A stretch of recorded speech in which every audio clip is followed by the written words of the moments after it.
Muchas gracias por su presentación. Agradecer a la Federación Nacional de Nutrición y Ciencia, así como a la Universidad Autónoma del Estado de Morelos, su invitación para realizar esta ponencia y, con su permiso, vamos a empezar. La ponencia se titula Anorexia nerviosa, características de abordaje nutricional, ¿vale? Estos son los puntos que vamos a ver. El primero de ellos es introducción y características, seguidos por los criterios diagnósticos, subtipos y síntomas, objetivos y fases nutricionales, el abordaje nutricional y la evolución y el seguimiento. Muy bien, en cuanto a la introducción y a las características, vemos que la anorexia nerviosa se caracteriza por un miedo exagerado a engordar y por una distorsión de la imagen corporal que hace que las personas que la padecen se vean y sientan gordas, ¿vale?, cuando realmente no lo están. Se niegan a mantener su peso dentro de los límites considerados normales, por lo que se imponen dietas que son muy restrictivas para así conseguir adelgazar. La valoración que hacen de sí mismas viene determinada por la opinión sobre su cuerpo y su figura, sin tener en cuenta otros muchos factores que son muy importantes, por supuesto. El perfeccionismo y la baja autoestima son muy comunes también en este trastorno alimentario. Muchas veces la depresión y los pensamientos obsesivos forman parte del trastorno. No suelen buscar ayuda y, mientras pueden, esconden la sintomatología, que es algo muy característico. Entonces, las características más importantes es que la vida diaria de estas personas que padecen anorexia nerviosa está influenciada por las prácticas de control de peso. Ese intenso temor a llegar a ser obesas, esa preocupación extrema por la dieta y la figura y el peso influyen directamente en su calidad de vida. El deseo irrefrenable de estar delgado, de tener ese bajo peso, lleva a la práctica voluntaria de procedimientos para conseguirlos, como son conductas de evitación hacia la comida, dietas restrictivas muy estrictas y conductas purgativas, como pueden ser los vómitos autoinducidos, abuso de laxantes, uso de diuréticos, etc., para contrarrestar lo que ingieren, sea más o menos cantidad. Presentan una distorsión de la imagen corporal y el autoconcepto se basa en la percepción del propio cuerpo, como comentábamos antes. Su valoración personal depende directamente de su imagen. No suelen tener conciencia de enfermedad ni del riesgo que corren por su conducta. Son personas que, bueno, todos conocemos a alguien que está a dieta, que está pasando por un proceso de pérdida de peso o que realiza un excesivo ejercicio físico, entonces ellos se sienten integrados, similares al resto de las personas y no sienten y no son conscientes de la enfermedad que están padeciendo. La pérdida ponderal causa estados nutricionales carenciales que pueden llegar a comportar riesgos vitales. La vida está en juego en estas pacientes, depende la situación en la que estemos, pero la mayoría de los casos es así. Suele haber rasgos de personalidad previos con la tendencia al conformismo, necesidad de aprobación, hiperresponsabilidad, perfeccionismo y falta de respuesta a las necesidades internas. Los factores de riesgo para padecer anorexia nerviosa son diversos, podemos clasificarlos en 4 grupos. Uno de ellos, las complicaciones obstétricas, es algo que es muy característico, puede llamar la atención, pero un parto prematuro, bajo peso, un parto múltiple, problemas cardíacos, una hipotermia o una hipotonía, así como complicaciones de la madre durante el embarazo, como puede ser anemia o diabetes gestacional, es un factor de riesgo para padecer más tarde anorexia nerviosa. Así como la lactancia tiene 2 papeles, uno como factor protector, cuando la lactancia materna es superior a los 9 meses y como factor de riesgo cuando la lactancia materna es inferior a los 4 meses. Que los progenitores padezcan una enfermedad mental, como trastornos alimentarios, trastornos afectivos, abuso o dependencia de sustancias o trastornos obsesivos compulsivos, también influyen en este riesgo de padecer trastornos alimentarios, así como los acontecimientos vitales estresantes, como también comentábamos en la ponencia anterior, como puede ser ese abuso en casos de niños o adolescentes, cambios de casa, cambios de colegio, presión por los estudios, ruptura familiar, separación del grupo de amigos, una enfermedad médica, dudas sobre la sexualidad o un abuso sexual o violación, también son factores de riesgo. No son los únicos, no van a ser totalmente desencadenantes, pero sí que van a suponer un mayor riesgo para presentar trastornos de la conducta alimentaria, concretamente anorexia nerviosa. La prevalencia de los trastornos de la conducta alimentaria en general, encontramos una media de un 8,4% en mujeres y un poquito menos en hombres, un 2,2%. ¿Vale? Según los continentes, encontramos que la prevalencia en América es de un 4,6%, variando según los estudios entre un 2 hasta un 13,5%, ¿vale? Es la prevalencia más alta de todos los continentes. En Europa encontramos un 2,2%, en Asia un 3,5%, ¿vale? Sin embargo, los rangos son los más pequeños, aunque en Europa hay un 2,2%, según algunos estudios se han encontrado hasta un 13,1%, ¿vale?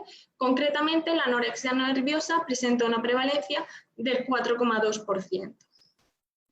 En cuanto al perfil sociodemográfico de las personas que padecen anorexia nerviosa, encontramos que suelen ser mujeres y que la incidencia poblacional por sexos es más homogénea en la infancia, ¿vale? En la infancia, un 30% de las personas que padecen anorexia nerviosa son varones, mientras que en edades más adultas nos solemos mover en torno a un 10% de hombres.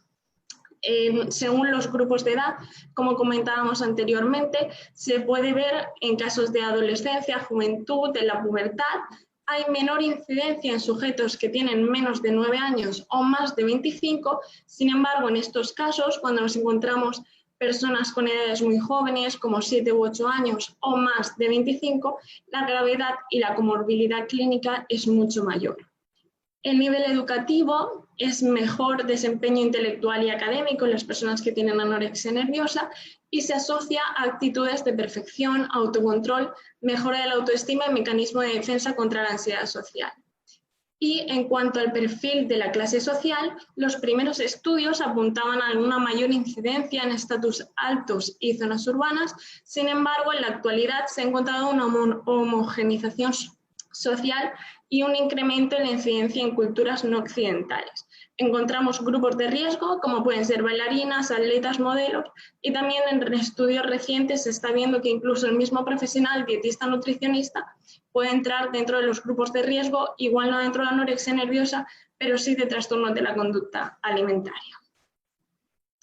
En cuanto a los criterios diagnósticos, se establecen según dos manuales principalmente, el manual estadístico y de diagnóstico de los trastornos mentales, el DSM-5, y la clasificación internacional de enfermedades. Según el DSM-5, los criterios que se deben cumplir para diagnosticar una anorexia nerviosa son los siguientes, ¿vale? El primero de ellos es una restricción de la ingesta energética en relación con las necesidades que lleva a un peso corporal significativamente bajo en relación a la edad, el sexo, el curso de desarrollo y la salud física. Este peso significativamente bajo es definido como inferior al mínimo considerado normal o en niños y adolescentes por debajo de lo esperado para su crecimiento, ¿vale? El segundo criterio que deben cumplir para este diagnóstico es un miedo intenso a ganar de peso o a engordar, o un comportamiento persistente que interfiere en el aumento de peso, incluso cuando es un peso significativamente bajo.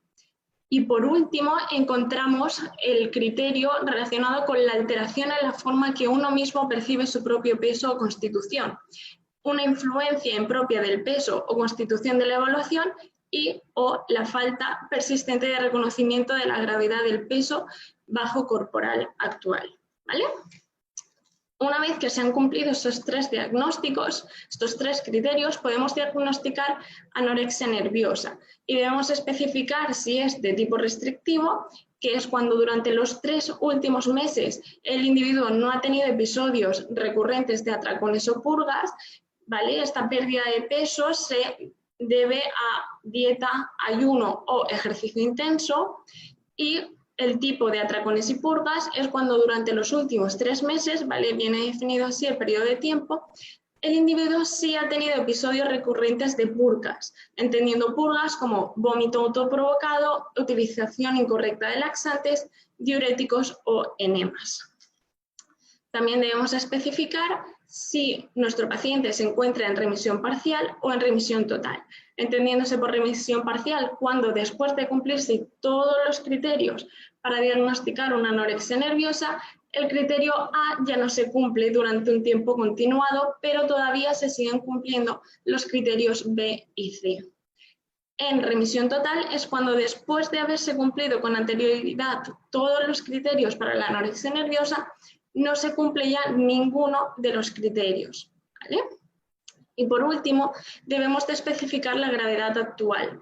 La gravedad mínima se basa en los adultos en el índice de masa corporal, ¿vale? Y en niños y adolescentes según el percentil del IMC, del peso y la talla.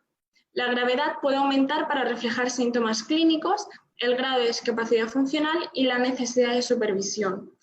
Una gravedad leve es un IMC por encima de 17, moderado entre 16 y 16,9, grave entre 15 y 15,9 y extremo por debajo de 15. Los criterios actuales para ingreso es por debajo de un 17, pero en la actualidad pues, podemos llegar a ver IMCs de 12, 13, 14. ¿Vale? Entonces son enfermedades donde hay un riesgo muy extremo y una gravedad muy extrema. Para la clasificación internacional de enfermedades, el CIE-11, los criterios diagnósticos son muy similares, ¿vale? También son 3. Comenzamos con el primero, que está relacionado con ese bajo peso corporal para su estatura, edad y estadio del desarrollo. En este caso nos ponen el valor, que es por debajo del 18,5 en adultos de IMC y por debajo del percentil 5 en niños, ¿vale? Y también puntualiza que no es debido a otra condición de salud o a la falta de disponibilidad de alimentos, ¿vale? Para discernir entre una anorexia nerviosa o un bajo peso debido a otro motivo. El bajo peso corporal se acompaña de un patrón persistente de comportamientos para prevenir la recuperación del peso normal, ¿vale? Estas conductas que pueden ser por reducción de ingesta, por conductas de purga o por conductas dirigidas a aumentar el gasto de energía, como es ese ejercicio excesivo, ¿vale? Todo esto asociado con un miedo al aumento de peso, como veíamos en el segundo criterio también del DSM-5. Y por último, el criterio, según el CIE-11, es el bajo peso corporal o la figura son fundamentales para la autoevaluación de la persona o se percibe erróneamente que son normales o incluso excesivos, ¿vale? Todo esto como criterios para el diagnóstico de un trastorno de la conducta alimentaria tipo anorexia nerviosa. ¿Cuáles son los tipos que encontramos en los síntomas? Pues que como explicábamos en los criterios diagnósticos del DSM-5 encontramos el tipo restrictivo, donde no se recurre regularmente a atracones o purgas, como especificábamos, se debe a través de dieta, ayuno y o ejercicio físico, y las características que encontramos en este tipo son perfeccionismo, rigidez, hiperresponsabilidad y sentimientos de ineficacia. Por otro lado, en el tipo compulsivo purgativo encontramos que se recurren regularmente a atracones o purgas y las características es una historia familiar de obesidad, sobrepeso previo, más impulsibilidad, reacciones distímicas frecuentes, labilidad emocional y conductas adictivas. Otros síntomas que encontramos dentro de la anorexia nerviosa, más allá de las que hacen que sean criterios diagnósticos, es la restricción del repertorio de alimentos. De repente una persona que consumía de todo empieza pues a no comer pasta, a no comer arroz, a no comer pan, a no comer comida rápida, ¿vale? Disminución de la cantidad de la comida, disminuyen mucho las cantidades. Hay una alteración de la sensación de hambre y saciedad, ya pierden esa noción de cuándo tienen hambre y cuándo están saciados, no saben distinguirla. Calculan muy frecuentemente las calorías, son auténticas calculadoras de todo lo que van comiendo a lo largo del día. Presentan conductas anómalas en relación con la comida, manipulan, trocean, esparden, esconden, tiran, almacenan, ¿vale?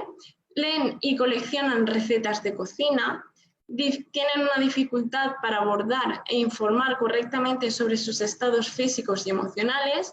Además, les gusta mucho cocinar pero para los demás. Cocinan, pero ellas no se lo comen. Tienen una gran preocupación por lo que comen los demás, por cuánto comen los demás, pero ellas no se lo aplican.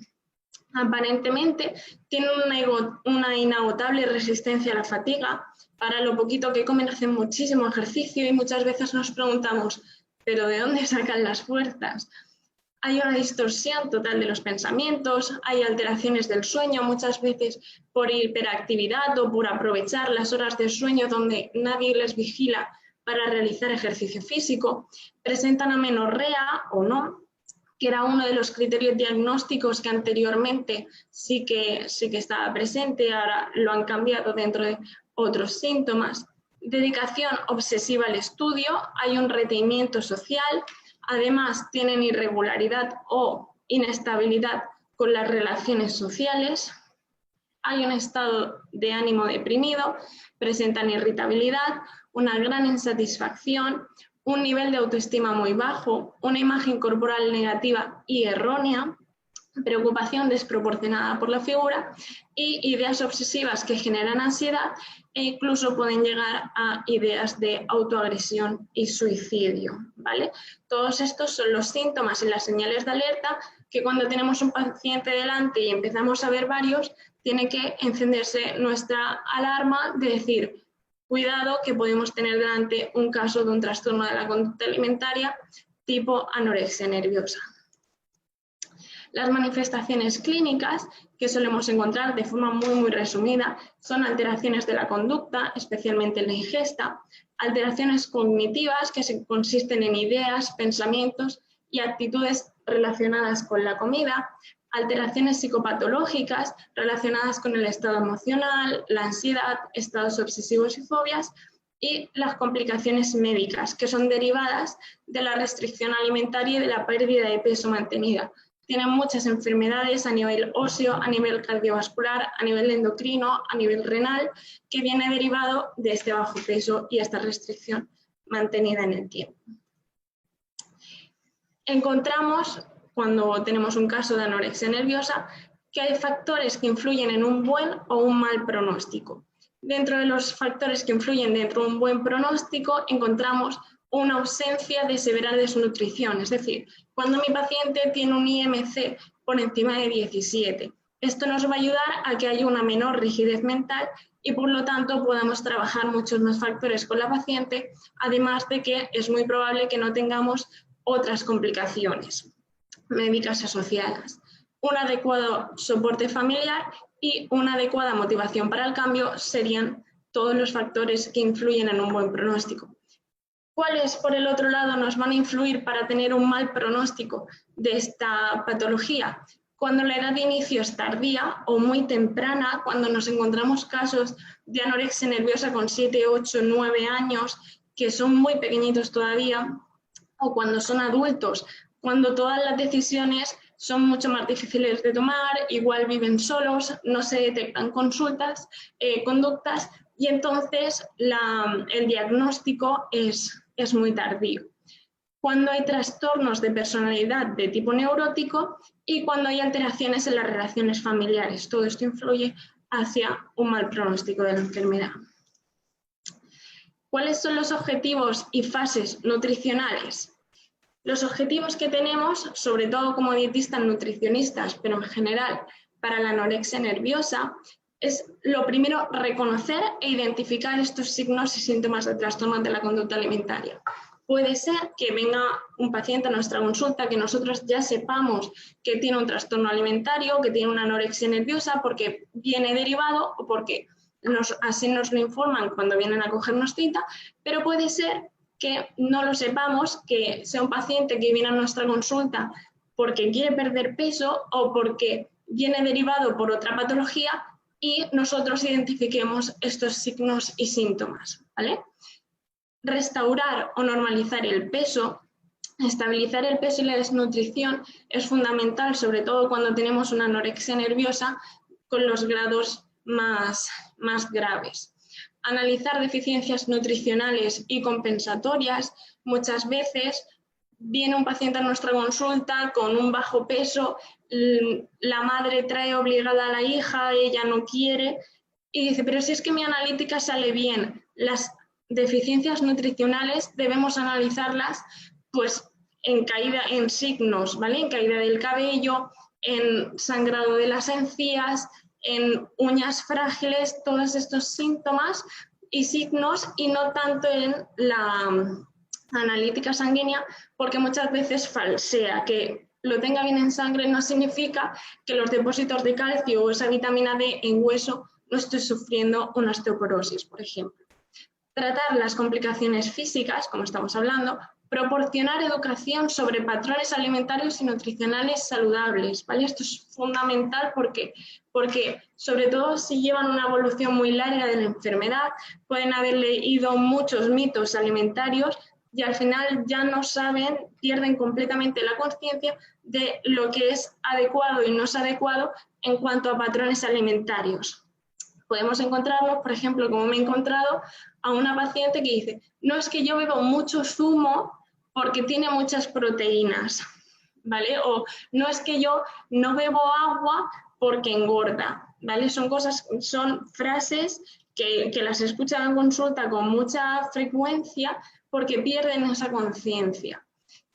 También uno de nuestros objetivos debe ser modificar y mejorar esas disfunciones que son consecuencias de los trastornos de la conducta alimentaria, así como tratar los trastornos asociados. Trastornos, si son digestivos, por ejemplo, nos afectaría a nosotros como dietistas nutricionistas, y si son otros trastornos mentales, siempre el papel del dietista nutricionista siempre debe ir asociado en un abordaje de una anorexia nerviosa con un profesional de la psicología, ¿vale? Conseguir apoyo familiar, que no siempre es fácil, muchas veces las familias hacen que esa enfermedad se mantenga más en el tiempo, mantengamos más estos síntomas, entonces es muy importante trabajar con ellas, así como normalizar los patrones alimentarios de todos, porque es muy probable que la niña haya dejado de comer pan en las comidas porque su madre siempre ha escuchado de ella que el pan engorda, ¿vale? Entonces tenemos que normalizar esos patrones alimentarios en todos los campos y entorno. Identificar las sensaciones de hambre y saciedad, esto también es muy importante, al principio es muy difícil, pero conforme vamos evolucionando en el tratamiento, ya encontramos que vuelven a sentir hambre, que vuelven a sentirse saciadas y es importante trabajar sobre ello. Y por último, la recuperación, tanto de las alteraciones psicológicas como físicas. El plan de acción, por tanto, es la modificación de las conductas inadecuadas y la recuperación tanto del peso como de los patrones alimentarios saludables, como de alteraciones de otro tipo, como son las psicológicas o las físicas. ¿Cuáles son las fases en las que se divide el abordaje nutricional? Lo primero, la valoración del estado nutricional e identificación de enfermedades asociadas, ¿vale? Esa evaluación que ahora vamos a ver más adelante. Segundo paso, tratamiento de las deficiencias nutricionales. Cuando es una anorexia nerviosa, sobre todo cuando hay un periodo de tiempo muy largo en el que ha habido una restricción de alimentos, en el que hay una carencia nutricional, tenemos que tratar esas deficiencias nutricionales desde un primer momento, incluso valorando la necesidad de suplementos nutricionales para conseguir que esa carencia desaparezca. Vamos a tratar también las complicaciones, tanto si son a nivel óseo, como si son a nivel gastrointestinal, como si son a otros niveles. Debemos de tratar esas complicaciones. Siempre, ¿cómo lo vamos a hacer? Con educación alimentaria y de emociones por parte del equipo de psicología. Modificación o mejora de las disfunciones previas. Puede ser incluso que nos encontremos personas que no han tenido jamás un adecuado patrón alimentario o una disfunción de otro tipo. Entonces, puede ser que le tengamos que enseñar desde un principio cómo conseguir un patrón saludable y un estilo de vida que sea el adecuado. Y también tenemos que prevenir las recaídas, ¿vale? Como también se comentaba en la ponencia anterior, es muy habitual la presencia de recaídas. No tenemos que verlo como un retroceso, sino que tenemos que enseñarle al paciente que forma parte del proceso de cambio, que puede ser que venga y que vamos a estar preparados para ello porque tenemos herramientas, ¿vale? Pero esto es al final del proceso. En cuanto al abordaje nutricional, el tratamiento nutricional, los dos grandes pilares va a ser el consejo nutricional, esa reestructuración de los patrones nutricionales y una renutrición según el grado de malnutrición que nos encontremos. Pero bueno, recordemos que uno de los criterios para diagnosticar anorexia nerviosa es que haya un bajo peso, entonces malnutrición seguro que va a haber. Según el grado de malnutrición, vamos a realizar esa renutrición a través de dieta oral o de nutrición artificial. En la práctica clínica, la nutrición artificial, nutrición enteral, nutrición parenteral, solamente la he visto en esos casos que os comentaba de necesidad hospitalaria, de IMCs muy bajitos, con unas conductas que no fomentan el aumento de peso, que la persona lleva estancada mucho tiempo, que no se consigue progreso, pues entonces es cuando se recurre a este tipo de nutriciones artificiales. Pero lo primordial, porque a nosotros al final lo que nos interesa es que el paciente aprenda a comer y vuelva a normalizar la situación que es comer, que lo hacemos todos 5 veces al día por lo menos durante toda nuestra vida, es que la renutrición se realice a través de la dieta oral, ¿vale? Entonces, ¿cómo vamos a hacer? Nos vamos a enfocar entonces en esta renutrición a través de dieta oral. ¿Cómo vamos a empezar ese tratamiento nutricional? Calculando la tasa de metabolismo basal. ¿Con qué ecuación la vamos a medir? Con la ecuación de Schedden-Batz. No sé si lo conocéis, pero, por ejemplo, aquí nosotros en la carrera, por ejemplo, a nosotros no nos lo enseñaron. Esto ha sido a través de formación, pero es muy importante que en pacientes con anorexia nerviosa se utilice esta ecuación, que es la que veis en el siguiente cuadro. 1,84 por el gasto energético en reposo calculado a través de la fórmula de Harris-Benedict menos 1435, perdón. ¿Por qué esta fórmula? Porque si no, seguramente vamos a sobreestimar el cálculo energético, porque tenemos un paciente donde su metabolismo basal está disminuido, donde aunque su gasto energético a raíz de actividades es muy grande, su gasto energético en reposo es muy pequeñito. Entonces, si directamente le aplicamos una fórmula de la que le aplicaríamos a cualquier otro paciente, seguramente tengamos un síndrome de realimentación, ¿vale? Entonces, vamos a calcular sus necesidades energéticas a través de esta fórmula. Una vez que ajustemos sus requerimientos basales, realizaremos todo el plan de alimentación cubriendo todos estos nutrientes que, como estaba comentando, lo más probable es que tenga algún tipo de déficit. ¿Cómo vamos a cubrirlos? Con una introducción paulatina, ¿vale? Con una introducción que sea lenta, que sea poco a poco. ¿Por qué? Porque si no el paciente se va a asustar, porque si no además también vamos a tener muchas probabilidades de un síndrome de realimentación, entonces no nos va a convenir. Es mejor poco a poco ir estableciendo y fijando las pautas e ir avanzando en el progreso. Una de las pautas que sí o sí debe comprender nuestro paciente que debe ser es que se hagan 5 ingestas al día.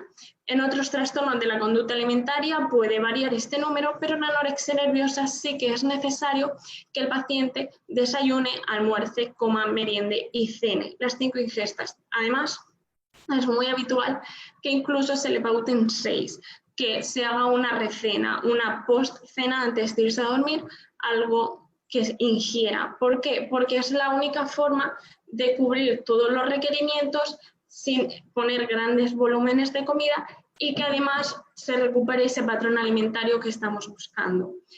¿Qué es lo que vamos a conseguir con esto? Mejorar el estado en general y poco a poco la tolerancia a la ingesta de alimentos. Si tenemos un paciente que incluso puede llegar a hacer solo 2 comidas al día, vamos a pautarle 5, vamos a ver ahora mismo, o sea, en las siguientes diapositivas cómo lo vamos a pautar, pero vamos a conseguir que poco a poco tolere más ingestas y tolere también más variedad de alimentos.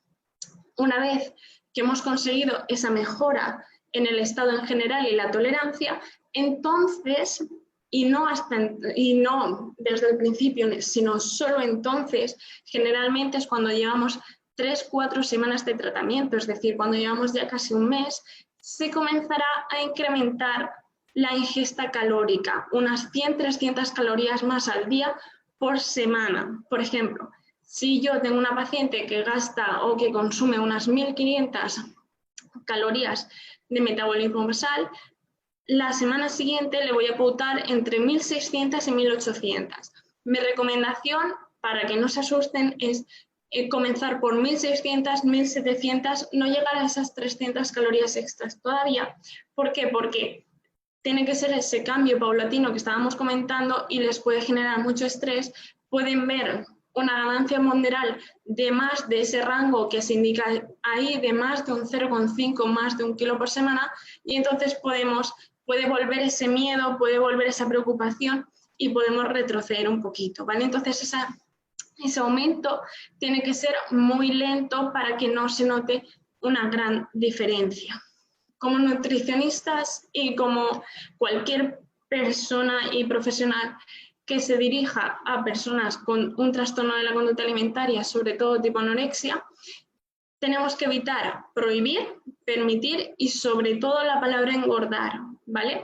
Ahora lo veremos, pero nosotros no engordamos a nadie, nosotros recuperamos la salud de la persona que lo ha perdido, ¿vale? Entonces, vamos a olvidarnos de engordar y es muy importante que trabajemos estos conceptos con el paciente y con la familia, ¿vale? Porque a mí me ha pasado, entre los factores de mal pronóstico, recordar que estaba ahí el entorno de la familia, un paciente con anorexia nerviosa, que empecemos a introducir alimentos, que empecemos a introducir, por ejemplo, el queso, que suele ser un alimento bastante prohibido para ellos porque lo ven como graso, lo ven como muy calórico, y que el padre de repente le diga a la paciente, estás comiendo mucho queso últimamente, ¿no? Vas a engordar. Frase del padre. Entonces, cuidado aquí, no puede decir este tipo de conceptos la familia porque entonces ellos se la aprenden, entonces vuelve ese miedo, porque para ellos engordar es pasar de una desnutrición a una obesidad, no ven el gris, ¿no? Es o todo o nada. Entonces, que el padre le diga si te comes el queso vas a engordar, le hace verse como obeso directamente. Entonces, tenemos que trabajar mucho con el paciente y con el entorno, que aquí no engordamos a nadie, que nuestra misión es recuperar la salud, ¿vale? También es muy importante crear un ambiente relajado y cercano con el paciente, ¿vale? Conseguir su confianza, conseguir pues transmitirle completa seguridad que estamos allí para ayudarle, que estamos allí para conseguir que restaure su alimentación, para conseguir que vuelva a disfrutar, para conseguir que vuelva a guiarse por su hambre y saciedad que ha perdido y poder disfrutar y llevar una correcta relación con la comida. Entonces, en la primera consulta que tenemos que hacer, evaluar, ¿vale? Es muy importante en un caso de anorexia nerviosa que evaluemos. ¿De qué tiene que estar compuesta la anamnesis? De la información general, como le preguntaríamos a cualquier paciente, recogida de hábitos y enfermedades, recogida de enfermedades familiares y también información específica relacionada con el cambio del cuerpo, con si hay conductas alimentarias o compensatorias que realiza el paciente y la historia dietética. Dentro de la historia dietética es muy importante que en ese primer momento realicemos un registro 24 horas o un recordatorio, mejor dicho, de 48-72 horas, donde se recuerde cuál es el desayuno, el almuerzo, la comida, la merienda y la cena habitual. En ese momento preguntamos por posibles atracones sobre ingestas, picoteos, restricciones, actividad física, etc. También es muy importante, junto con el tratamiento y evaluación del psicólogo, determinar los niveles de ansiedad y miedo a través de escalas del 1 al 10, ya no tanto de situaciones, que también como puede ser la situación de la comida, sino de alimentos, ¿vale? Ahora veremos una actividad, por ejemplo, que es muy habitual que realicemos, donde se determina el nivel de ansiedad según los alimentos para poder valorarlo. También debemos identificar pensamientos asociados a la comida, esos mitos que comentábamos antes, o esas consecuencias de comernos uno u otro alimento, analizar el hambre, la saciedad y la ansiedad y resolver todas las dudas que en ese momento se presenten sobre la alimentación. Las primeras indicaciones es programar las consultas. Pueden ser semanales o cada 2 semanas. Para un mayor control siempre se recomienda semanales, sobre todo en anorexia nerviosa, para poder llevar un buen seguimiento. Como que ahora lo veremos, pero como comentábamos en la ponencia anterior, este caso es uno de ellos en los que sí que se recomienda llevar un registro del peso, no en un primer momento, o sea, cuando la paciente acuda a la consulta, no vamos directa a pesarla, vamos a ver muchas cosas, pero sí que es importante que en uno de los momentos se mida el peso para ver cómo está yendo la evolución, porque realmente hay un riesgo vital asociado a este factor. Es también importante e interesante que realicen un registro alimentario de toda la semana, como podemos ver aquí. Este, por ejemplo, es un caso de una paciente que cuando vino y ya llevaba parte de tratamiento psicológico, este era su registro alimentario. Como podemos ver, todos los días desayunaba lo mismo, tostadas integrales, bueno, tostada, porque era solo una, además bien pequeñita, con mermelada tipo dieta y un cortado. Luego el almuerzo siempre alternaba entre manzana y cortados, eran sus alimentos más seguros. Como llevaba tratamiento psicológico previo, ya identificamos algún episodio de atracón, nosotros ya trabajaremos qué define ella como atracón, qué alimentos componían ese atracón, por qué se llevaron a cabo. Luego la comida, vemos que hay días, por ejemplo, que como se ha dado un atracón, que igual un atracón era comerse 4 galletas, ¿vale? Lo que estábamos viendo antes de la evaluación o la autoevaluación de esa sobreingesta, pues solamente come un cortado, o come coliflor, o come solamente una pieza de granada, o champiñones, ¿vale? Las meriendas igual, y las cenas en ocasiones eran también manzana o cortado. ¿Qué es lo que vemos rápidamente con este registro? La baja variabilidad de alimentos y la baja cantidad. Al final esta paciente tenía súper calculado que comía cerca de 500 calorías al día y lo tenía súper contado. Y como le cambiaras la ensalada de los tomates y le pusieras otra cena y así le iba a salir, ya no le cuadraba y entonces ya entraba el miedo, ¿vale?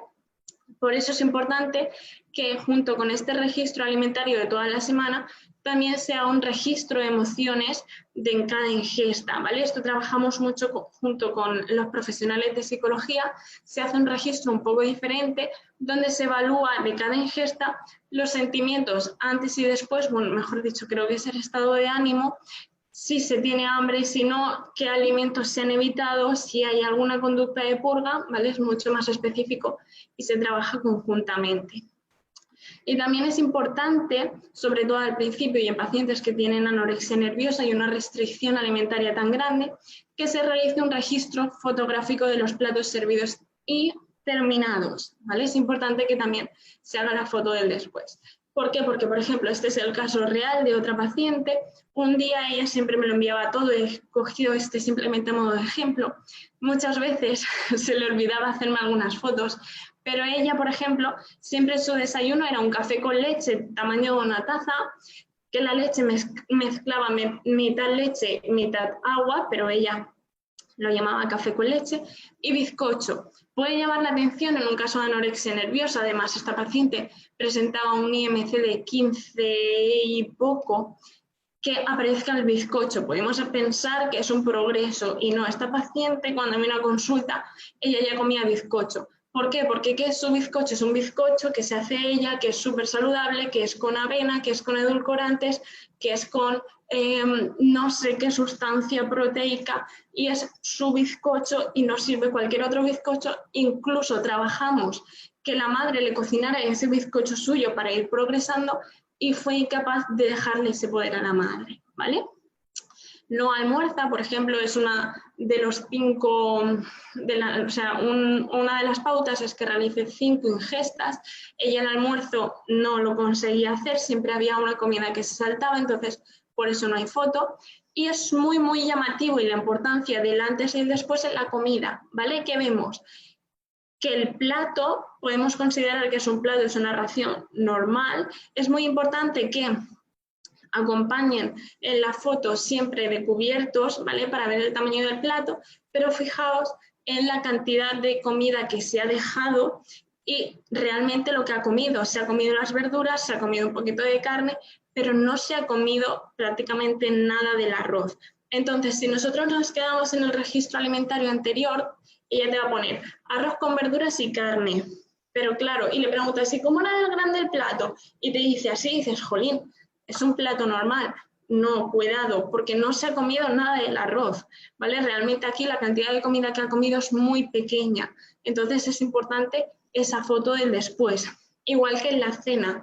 Si os fijáis en la cena, que bueno, que ya fue un progreso porque esta paciente tenía una cena muy estructurada, era todos los días la misma. Esta era una cena diferente a la que ella tenía como estándar, pero sin embargo es un trozo de pan que es equivalente a media loncha de jamón cocido y el gazpacho salmorejo, por el tamaño de la cuchara, intuimos que también hay 3-4 cucharadas, es una cantidad muy pequeña, ¿vale? Entonces, así de forma visual podemos ver muy rápidamente que no está haciendo las 5 comidas, que está evitando los hidratos de carbono y que las cantidades no son las que hemos pautado. Entonces, el planteamiento nutricional, ¿cómo lo enfocamos? En primer lugar, para no agobiar a la paciente, ya que se pretende que mejore, lo que comentábamos, explicarle que en nutrición no vamos a engordarle, sino a estabilizar los valores como saludables. Y también tenemos que explicarle las consecuencias de no tener un peso saludable, cuáles son todos los problemas asociados y que ella se dé cuenta de que sí, que si yo no tengo un peso saludable, se me cae el pelo, que sí, que si no tengo un peso saludable, tengo problemas a nivel de encías, que si yo no tengo un peso saludable, me duelen las articulaciones, ¿vale? El objetivo principal es que el paciente empiece a comer y tengamos esa recuperación del peso. Si no lo conseguimos, tenemos que valorar la derivación a un centro de día o ingreso en una unidad hospitalaria de trastornos alimentarios. ¿Cuáles son los posibles pasos que podemos dar?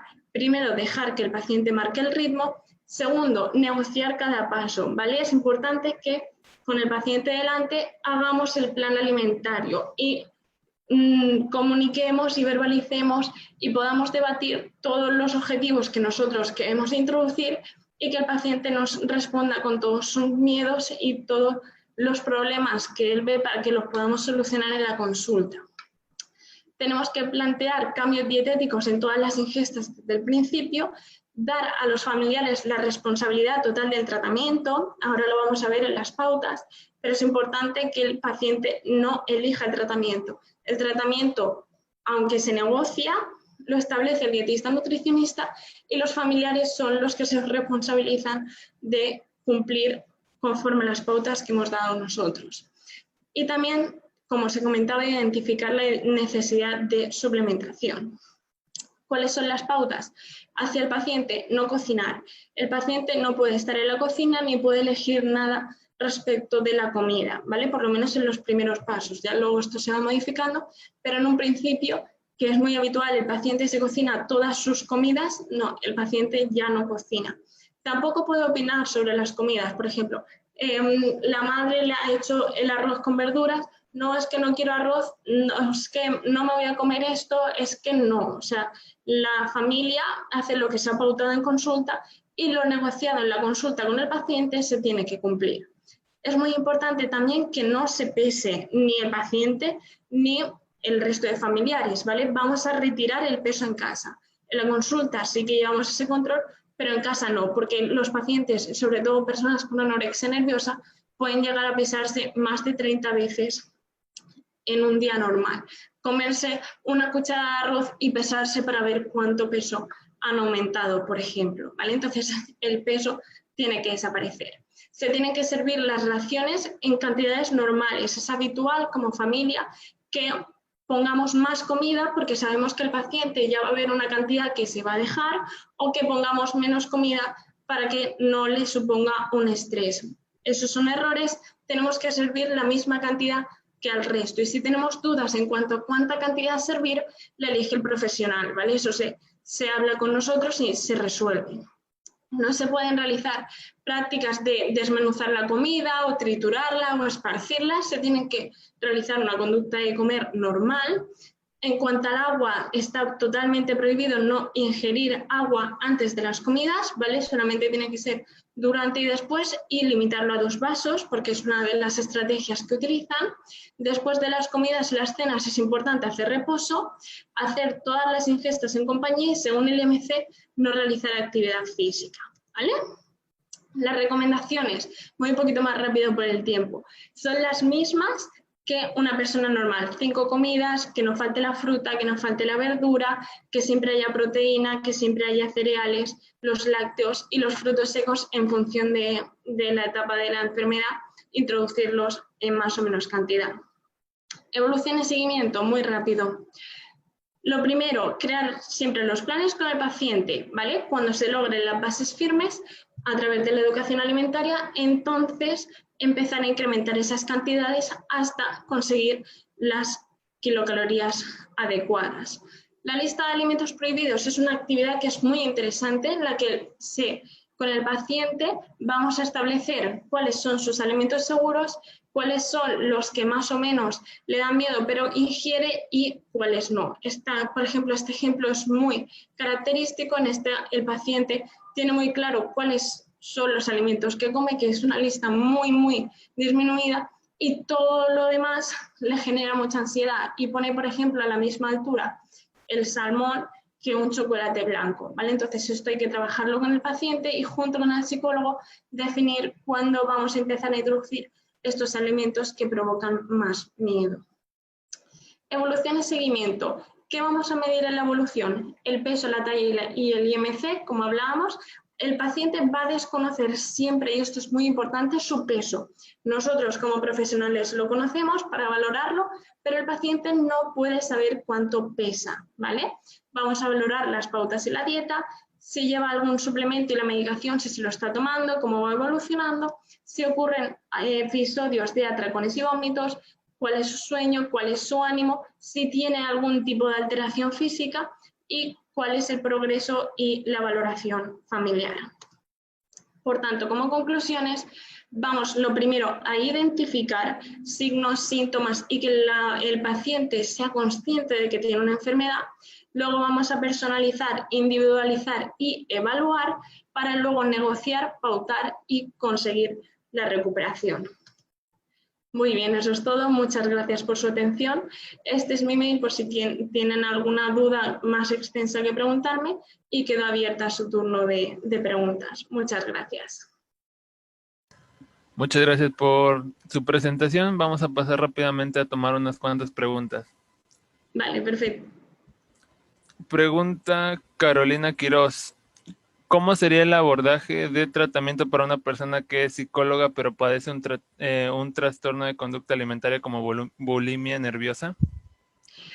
Aquí muchas gracias, es muy interesante. Es muy interesante que ya se haya dado cuenta que padece un trastorno de la conducta alimentaria. Como profesional de la psicología debe saber que el primer paso es acudir a los profesionales, entonces debe acudir tanto a otro profesional de la psicología especializado en trastornos de la conducta alimentaria para su abordaje, como a un profesional dietista nutricionista también especializado para conseguir superar este trastorno.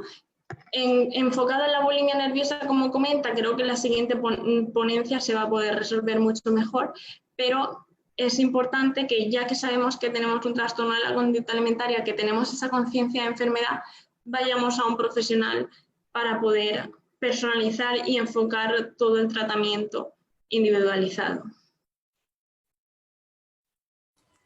Muchas gracias por la respuesta.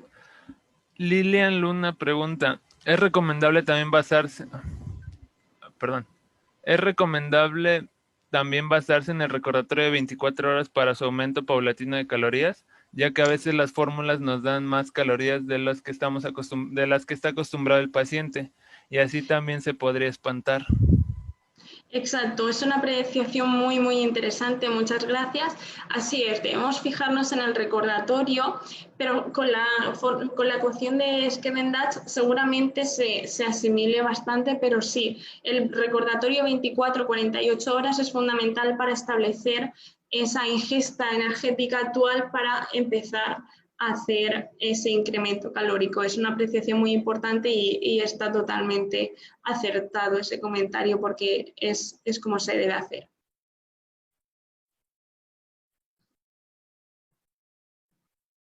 Muchas gracias por la respuesta. También pregunta, ¿cómo podemos ayudar a la paciente para que ella pueda aceptar este aumento de peso o qué estrategia nos recomienda?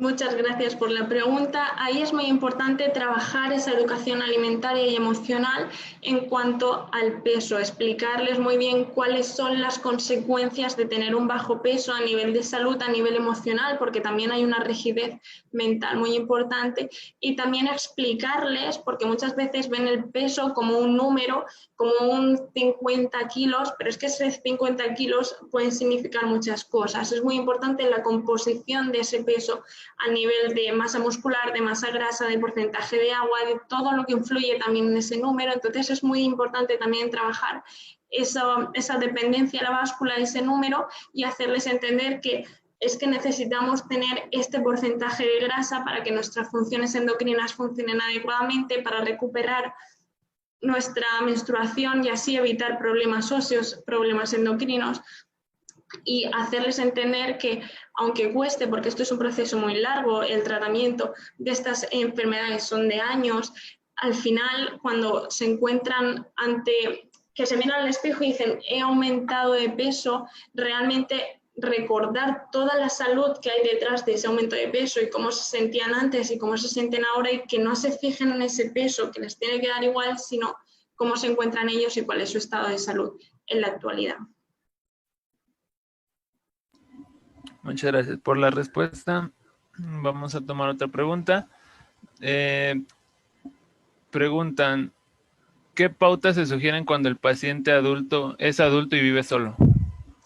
Claro, ahí es muy importante la compañía, ¿vale? Entonces tenemos que ver cuál es su entorno, si disponemos de familiares, hay que valorar el grado de gravedad de esta anorexia nerviosa, pero si tiene que ser a nivel ambulatorio, sí que es muy importante pues que se mude a vivir con sus familiares o con unos amigos que tengan esa compañía. Cuando vives solo es muy, muy, muy difícil conseguir este tratamiento. De hecho, si es grave, incluso aunque sea adulto, se puede a nivel judicial, por lo menos aquí en España, a nivel judicial se puede imponer un ingreso hospitalario, un ingreso en un centro de día, para que así el paciente consiga recuperarse y que el tiempo que esté solo, por ejemplo, si es un centro de día, sean las mínimas horas posibles, sea solo el espacio de tiempo de sueño y que el resto de comidas y demás las haga acompañado. Pero sí que es muy importante que esté acompañado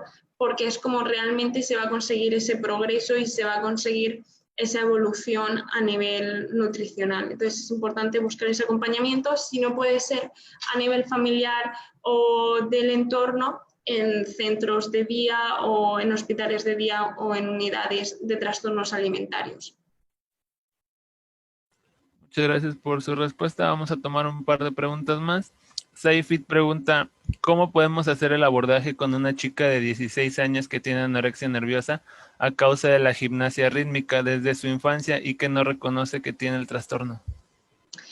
Muchas gracias por la pregunta, es muy interesante y además es muy habitual. Entonces, en esos casos, mi recomendación es siempre irnos a la parte clínica. Sí que es verdad que en un entorno de gimnasia rítmica, lo más probable es que el entrenador esté fomentando esa anorexia nerviosa, que los compañeros tengan incluso este trastorno, porque es una población con un alto porcentaje de anorexia nerviosa o similares. Entonces hay que valorar cuáles son los signos, cuáles son los síntomas, cuál es la situación de partida y si realmente vale la pena, digámoslo de alguna forma, padecer este trastorno y seguir con esta problemática que me está afectando tan gravemente a mi salud y calidad de vida, o si por otra parte, pues igual debo desvincularme un poco de la gimnasia rítmica y recuperarme. De hecho, en los casos que encontramos como el caso que se describe,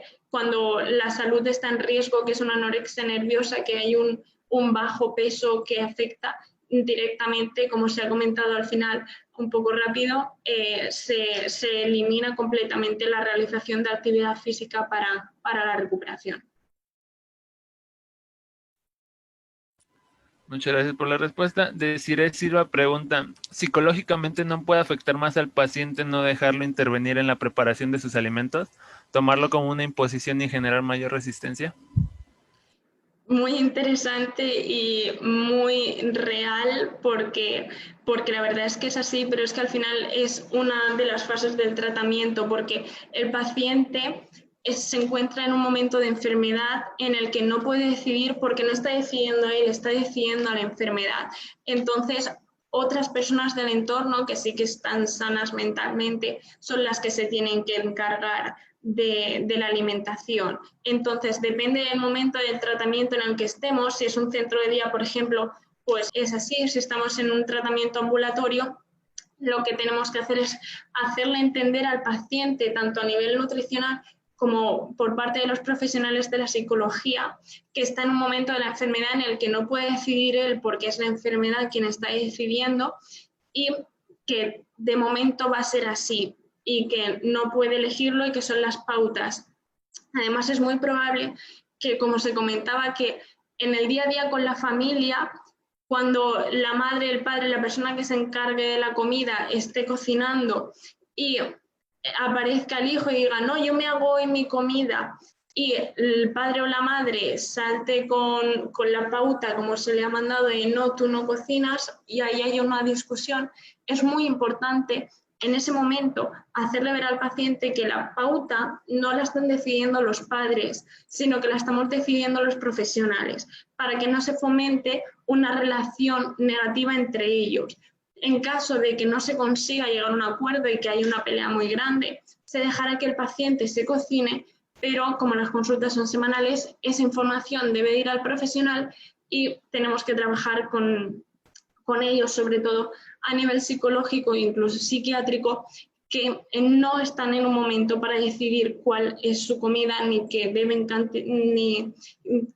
cocinar, y que eso ellos lo harán porque no es algo que no vayan a volver a hacer, pero cuando estén más recuperados y en otra fase de la enfermedad.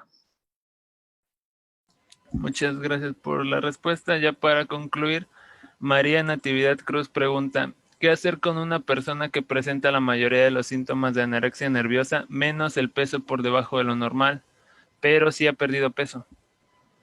Claro, muy interesante la pregunta porque además es muy habitual. En este caso, seguramente habrá que ver si encaja dentro de otra clasificación de trastorno de la conducta alimentaria, como se comentaba en la ponencia anterior, simplemente a nivel diagnóstico, pero a nivel de tratamiento se trata igual porque, como se comenta, hay una pérdida de peso grande. Es muy habitual, por ejemplo, que de un sobrepeso se pase a un normopeso, pero igual un IMC de 19, por ejemplo, que no cumplen los criterios de anorexia nerviosa, pero sí que vemos que hay una alteración en la comida y un trastorno en esa conducta alimentaria, igual de tipo no especificado, y se debe actuar casi como si fuera una anorexia nerviosa en cuanto a abordaje nutricional. Habría que ver cuáles son los signos, cuáles son los síntomas, cuáles son las conductas, si hay más o menos riesgo vital, pero se debe actuar al final. Como se comentaba también en la ponencia anterior,